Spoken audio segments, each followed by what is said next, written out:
రావడం జనాలను చూస్తుంటే చాలా ఎంత హిందువులు ఇంకా ఉన్నారు, హిందువుల దేశంలో రాష్ట్రంలో ఉన్నారు,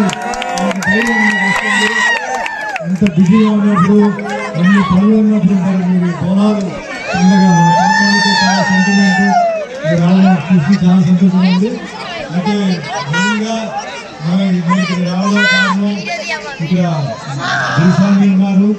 ఆయన గోమాత సేవకులతో గోమాతను రక్షించే కార్యక్రమంలో చాలా ఆయన ఇంపార్టెన్స్. ఆయన ఫాలోవర్ నేను చాలా ప్రోగ్రామ్స్ జరుపుకుంటాను గోమాతని కాపాడే ప్రోగ్రామ్. అలాగే విట్టల్ కూడా అమ్మాయి విట్టల్ కాదు దాదాపు 40 సంవత్సరాలు వారికి యాదవ్ గారికి అందరికీ ఆలయ కమిటీ అందరికీ మాణిక్గౌడ్ గారికి.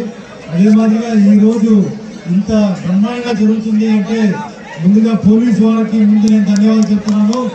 ఒక మహిళా పోలీసు కానీ అంటే కమిషనర్ నుంచి కానిస్టేబుల్ అందరికీ చేతులెత్తి నమస్కారం పెడుతున్నాను. ఎందుకంటే ఈరోజు ఇంత ప్రశాంతంగా జరుగుతుందంటే అది మీ వల్లనే.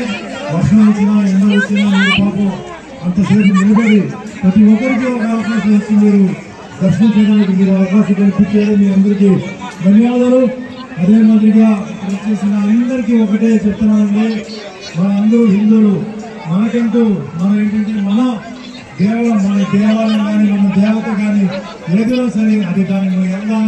అది మనకి ముఖ్యంగా ఏ ఉత్సవం ఉన్నప్పుడు మనం వెళ్ళాలి, దాన్ని గుర్తించాలి, దాన్ని గౌరవించాలి, దాన్ని రక్షించాలి.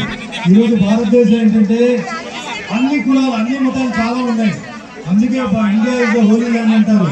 ఇండియా హోలీ ల్యాండ్ ఎందుకు అంటున్నారంటే కేవలం హిందువులే కాదు, హిందూ, ముస్లిం, క్రిస్టియన్, సిక్, పార్సీ, బుద్ధిస్ట్, జైన్ ఇంకా ఎన్నో ఉన్నాయి. ఎన్నో భాషలు 1000 భాషలు పైన ఉన్నాయి. ఎన్నో కులాలు మతాలు ఉన్నాయి. అన్ని ఉన్నప్పుడు మనం అందరూ కలిసి ఉన్నాం, కలిసి ఉండాలి. మన ఏదైతే మన హిందూ ఉన్నామో మన హిందూజం మనం కాపాడాలి, అందరూ తీసుకెళ్ళాలి, అందరూ కావాలి. మిగిలిన కులాన్ని మిగిలిన మతాన్ని కూడా మనం గౌరవించాలి. అదే మాదిరిగా వాళ్ళు కూడా మన కులాన్ని మన మతాన్ని మనం గౌరవించాలి. ఎవరు గొప్ప ఎవరు తక్కువ ఏం కాదు, అందరూ ఒకటే. సో ఆ విధంగా మనం ముందుకెళ్ళాలి. ముందులో భవిష్యత్తులో పిల్లలకి మన తర్వాత వస్తున్న పిల్లలకి చదువు కానీ వాళ్ళ ముందుకి వాళ్ళ విదేశాలు కానీ లేకపోతే ఇక్కడ కానీ ఎక్కడైనా సరే మంచి ఉన్నత స్థాయిలో ఎదగాలి. మీరు అందరికీ ఆరోగ్యం ఆయుష్ బాగా గట్టిగా ఉండాలని మనస్ఫూర్తిగా అమ్మవారిని కోరుకుంటూ అమ్మవారి ఆశీర్వాదం ప్రతి ఒక్కరి మీద ఉండాలి. ప్రతి సంవత్సరం ఇలాగే ఈ పండుగ జరగాలి. ప్రతి సంవత్సరం ఇన్ని రోజులు జనాలు రావాలి మనస్ఫూర్తిగా కోరుకుంటూ అమ్మవారి ఆశీర్వాదంతో సెలవు తీసుకుంటున్నాను. Thank you. జై హింద్, జై తెలంగాణ.